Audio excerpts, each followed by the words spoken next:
Oke, assalamualaikum warahmatullahi wabarakatuh. Selamat pagi anak-anak, ketemu lagi sama Pak Yona di sini. Nah, anak-anak, tanpa terasa minggu depan kita sudah PHB ya. Untuk anak kelas 12 ini kamu ada 4 materi yang perlu kamu pelajari yang sudah saya sampaikan sejak kita melakukan daring pertama kali ya. Yaitu yang pertama adalah chapter 1 itu offering help, menawarkan bantuan. Masih ingat ya, yaitu bagaimana cara menawarkan bantuan dengan sopan. Misalnya, can I help you?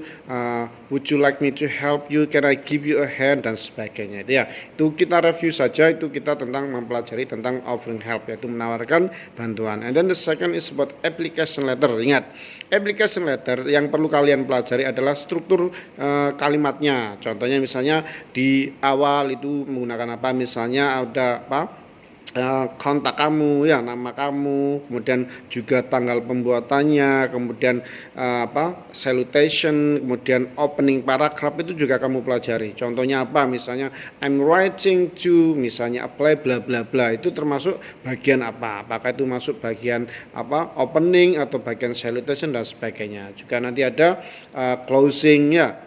Complementary closing juga, itu yang ada yours faithfully atau sincerely yours dan sebagainya. Itu adalah salah satu contoh adalah complementary closing ya. Dan kemudian ada juga signature, ada juga full name. Nah, itu jangan lupa dipelajari juga ya, bagian-bagian dari surat itu ya. Kemudian ini kita kira-kira misalnya ada kutipan paragraf seperti ini kira-kira masuk di mana? Apakah masuk di opening paragraph, apakah body of letter dan sebagainya, itu juga perlu kalian pelajari. Dan yang ketiga adalah caption. Nah, ini caption ini yang kemarin sudah kalian ada beberapa yang belum mengumpulkan tugas, tapi sebagian besar sudah mengumpulkan tugas. Nah, ini yang perlu kalian ketahui bahwa caption itu adalah beda sama teks berita. Nah, itu agak beda. Kenapa? Kalau caption di sini adalah singkat. Nah, jadi penjelasannya singkat. Misalnya kamu menampilkan foto kamu sedang di Lembang misalnya. Kemarin pada saat waktu liburan kemarin. Nah, di situ kamu jelaskan misalnya floating market. Just give the simple explanation about the floating market yang ada di Bandung, bukan di negara lain ya, bukan di kabupaten lain yang ada di Bandung itu ya. Nah, kamu penjelasan singkat saja, bukan yang panjang seperti cerpen itu nanti masuk di teks news item nanti, bukan caption lagi. Dan biasanya caption itu adalah bahasa menggunakan noun phrase atau frasa ya. Jadi bukan kalimat. Nah, misalnya nanti ada saya kasih soal, misalnya ada minuman.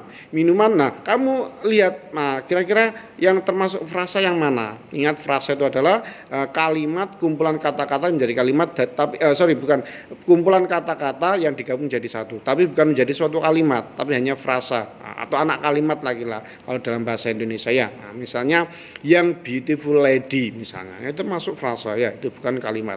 Misalnya, tapi ada juga kalimat ini misalnya gini, drink your healthy juice misalnya, itu termasuk kalimat. Kenapa? Itu kalimat perintah. Nah, itu cirinya salah satu adalah caption itu menggunakan frasa atau phrase ya, kemudian bahasanya singkat dan mudah dipahami. Itu yang perlu kalian pelajari. Makanya kemarin ada yang dapat nilai 90 itu karena memang sudah memenuhi kriteria untuk captionnya ya. Oke. Dan yang terakhir adalah news item text. Nah, yang kalau kamu perlu pelajari di sini adalah tentang struktur kalimatnya. Ada newsworthy item, ada juga newsworthy item, ada juga event, ada background dan sebagainya yang sudah saya terangkan di bukumu atau di PPT saya, itu kamu pelajari lagi ya. Dan yang perlu kalian pelajari juga adalah passive voice, kalimat pasif ya. Nah, kalimat pasif di sini mulai dari simple present, simple past tense, present continuous, di situ ada semua contohnya. Kamu coba kerjakan latihannya, insya Allah nanti bisa.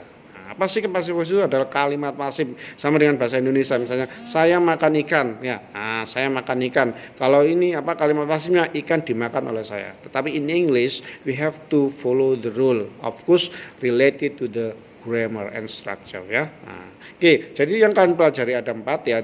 Saya ulangi lagi, ada offering help, application letter, caption, and news item text. Silakan dipelajari. Nanti minggu depan kita akan melakukan meeting, kemudian kita akan tanya jawab seputar materi kita sebelum melaksanakan PHB. Oke, nah anak-anak itu saja yang bisa saya sampaikan. Terima kasih atas perhatiannya. Assalamualaikum warahmatullahi wabarakatuh.